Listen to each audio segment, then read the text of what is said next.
आपल्या सगळ्यांना नमस्कार. मी जयश्री, माझ्या जयश्रीच लाईफस्टाईल या यूट्यूब चॅनेलवर आपले स्वागत करते. आज मी तुम्हाला शुक्रवारचे देवी लक्ष्मीला प्रसन्न करण्याचे काही उपाय सांगणार आहे. शुक्रवार देवी लक्ष्मी आणि शुक्रदेव यांना समर्पित आहे. माता लक्ष्मीला संपत्ती आणि ऐश्वर्याची देवी असं म्हटलं जातं, तर शुक्राला भौतिक सुखांचा स्वामी म्हटले आहे. या दोघांची कृपा असल्यावर जीवनात कशाचीही कमतरता भासत नाही. जर तुम्ही वाईट दिवसातून जात आहात तर हे उपाय अवश्य करा. हे उपाय केल्याने काही नुकसान होत नाही. अत्यंत प्रभावी असे हे उपाय आहेत. आर्थिक समस्येने त्रस्त आहात आणि पैसे मिळवण्याचा मार्ग सापडत नसेल तर 21 शुक्रवार पर्यंत महालक्ष्मीची पूजा करा आणि केशर असलेली खीर आणि साखर महालक्ष्मीला अर्पण करा. यानंतर 9 वर्षाच्या 5 मुलींना किंवा 9 मुलींना खीर आणि साखरेचा प्रसाद द्या. त्यानंतर घरातील ज्येष्ठ महिलेला प्रसाद द्या आणि संपूर्ण कुटुंबाने तो प्रसाद ग्रहण करा. असे केल्यामुळे आर्थिक समस्या हळूहळू संपुष्टात येतील आणि पैसा मिळवण्याचा मार्गही मोकळा होईल. तसेच शुक्रवारी आणि उपवासाच्या दिवशी स्वतःला आणि तुमच्या घराला पूर्णपणे स्वच्छ आणि शुद्ध ठेवा. घरामध्ये सुगंधी अत्तर वापरा, परफ्यूम वापरा आणि यानंतर महालक्ष्मीचे पूजन करा. लक्ष्मी मंदिरात 11 कमळाची फुले अर्पण करा आणि तुपाचा दिवा लावून प्रार्थना करा. जर मंदिरात जाता येत नसेल तर आपल्या घरातील देवीला कमळाचे फूल अर्पण करा आणि तुपाचा दिवा लावा आणि प्रार्थना करा. तसेच पांढरे वस्त्र दान करा आणि 2 मोती वाहत्या पाण्यात सोडून द्या. म्हणजे 2 मोती विकत घ्या आणि ते वाहत्या पाण्यामध्ये सोडून द्या. असे केल्याने तुमच्या पैशाशी संबंधित ज्या समस्या आहेत त्या दूर होतील आणि सर्व कामे हळूहळू वेळेवर पूर्ण होतील. तसेच जर व्यवसायामध्ये वाढ होत नसेल, व्यवसाय नीट चालत नसेल तर शुक्ल पक्षातील शुक्रवारी आपल्या कामाच्या ठिकाणी, कारखाना असेल, दुकान असेल, व्यवसाय छोटासा दुकान असेल आपलं, इत्यादींच्या ठिकाणी दरवाजाच्या दोन्ही बाजूला गव्हाचे थोडे थोडे पीठ ठेवा आणि हे करताना लक्षात ठेवा की कुणीही तुम्हाला पाहू नये. यासोबतच श्रीयंत्राची स्थापना तेथे करा.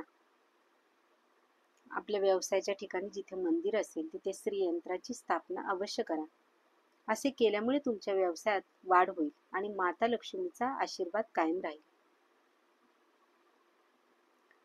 जर तुम्हाला करिअर संबंधी प्रगती होत नसेल, तुमच्या नोकरीमध्ये अडथळे निर्माण होत असतील तर शुक्रवारी एक स्टीलचे लॉक आणा. परंतु हे लॉक म्हणजे टाळा खरेदी करताना तो उघडून बघू नका. तो दुकानदाराकडून जसा आहे तसाच घ्या. तो योग्य आहे की वाईट आहे तपासून पाहू नका. शुक्रवारी तो आपल्या उशाखाली ठेवा आणि नंतर शनिवारी जिथे मंदिरामध्ये, कोणतंही मंदिर असेल त्या मंदिरामध्ये नेऊन ठेवा. जेव्हा हा टाळा कोणी उघडेल तेव्हा तुमच्या नशिबाचे कुलूपही उघडले जाईल. हे उपाय अत्यंत छोटे छोटे आहेत. यातून कुणालाही नुकसान होत नाही, परंतु हे अत्यंत कारागीर असे उपाय आहेत. नक्की करून पहा. देवी लक्ष्मी तुमच्यावर नक्कीच प्रसन्न होईल. तसेच शुक्रदेवाच्या कृपेने जीवनात कोणत्याही प्रकारची कमतरता भासत नाही. माता लक्ष्मी आणि शुक्राचा आशीर्वाद मिळवण्यासाठी शुक्रवारचा उपवास हा अतिशय प्रभावी मार्ग आहे. या दिवशी शुक्रदेवाचा विशेष मंत्र ओम शुं शुक्राय नमः याचा 108 वेळा नियमित जप करावा. यामुळे सुद्धा घरामध्ये सुख आणि समृद्धी नांदते. माता लक्ष्मी आणि शुक्रदेव हे कधीच घाणीत राहत नाहीत. म्हणून जर तुम्हाला त्यांचा आशीर्वाद हवा असेल तर तुमच्या घरातले वातावरण हे स्वच्छ ठेवा, शुद्ध ठेवा. घरातील स्वच्छतेकडे विशेष लक्ष द्या. शुक्रवारचा संबंध हा पांढऱ्या रंगाशी जोडला जातो. त्यामुळे ह्या दिवशी जास्तीत जास्त पांढऱ्या रंगाचे कपडे वापरा. आणि पांढऱ्या रंगाचे कपडे घालूनच पूजा करा. तसेच या दिवशी शुक्र ग्रहाशी संबंधित वस्तूंचे दान करा. ते सुद्धा खूप शुभ आहे. जसे की तांदूळ, दूध, दही, मैदा, सफेद मिठाई यासारख्या पांढऱ्या रंगाच्या वस्तूचे दान करा. याशिवाय शुक्रवारी मुंग्या आणि गायींना पीठ खाऊ घाला. त्याच्यामध्ये साखर मिसळा आणि ते पीठ मुंग्या आणि गायींना खाऊ घाला. त्यामुळे देखील शुक्रदेवाची कृपा होते. तसेच शुक्रवारी श्री सूक्ताचा पाठ करावा. श्री सूक्त पाठ डिस्क्रिप्शन मध्ये दिलेला आहे, नक्कीच श्रवण करावा. व्हिडिओ कसा वाटला कमेंट्स करून जरूर कळवा. जर व्हिडिओवरती नवीन असाल तर चॅनेलला लाईक, शेअर आणि सबस्क्राईब अवश्य करा. म्हणजे असेच नवनवीन व्हिडिओ आपल्या भेटीस घेऊन येत जाईल. नमस्कार.